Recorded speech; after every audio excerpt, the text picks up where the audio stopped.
Sumleni, koji je rođen u Rusiji, također je naveo da je njegov učitelj govorio đacima da Aljaska nije prodata Sjedinjenim Američkim Državama već iznajmljena na 100 godina i da su SAD prekršile taj ugovor, te dodao da su Rusi bili hranjeni tonama takvih laži, pitajući se kako sada servirati tu fundamentalnu mržnju ka izdajničkom zapadu i pomoći Rusiji da pobedi. Sumleni ukazuje da je to lako moguće slanjem patriota u prošlost da je isprave i osvoje budućnost.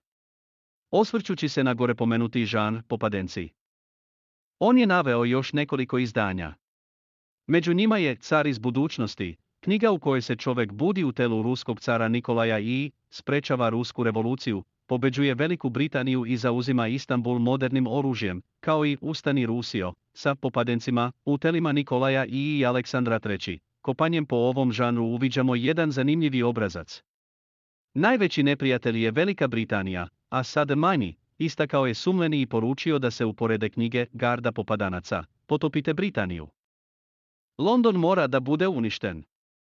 Rusi iskrcavanje u Engleskoj, na čijoj naslovnoj strani ruski specijalci upadaju na brod admirala Nelsona, kao i na korporaciju Ruske Amerike, u kojoj se čovjek pojavljuje u 18. veku, osvaja američke kolonije, uništava Britansko carstvo i sprečava genocid nad Indijancima, ali stvari te kreću da se zakuvavaju sa nacistima. Sumleni je ocenio da je jedan od najvećih nesporazuma na zapadu u vezi Rusije to što zapad veruje da je Rusija protiv nemačkih nacista.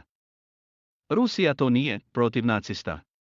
Ruska trauma je u tome što je Hitler prekršio savez sa Staljinom i počeo da ubija Sovjete, umjesto da ubija druge nacije sa Sovjetima, ističe Sumleni, koji je u postu priložio naslovnicu knjige Komrad Hitler, pogubite Churchilla, u kojoj popadenci ulaze u telo nacističkog lidera, kako je istakao drugog dela istog autora nakon Komrad Führer. Trijumf Blitzkriega.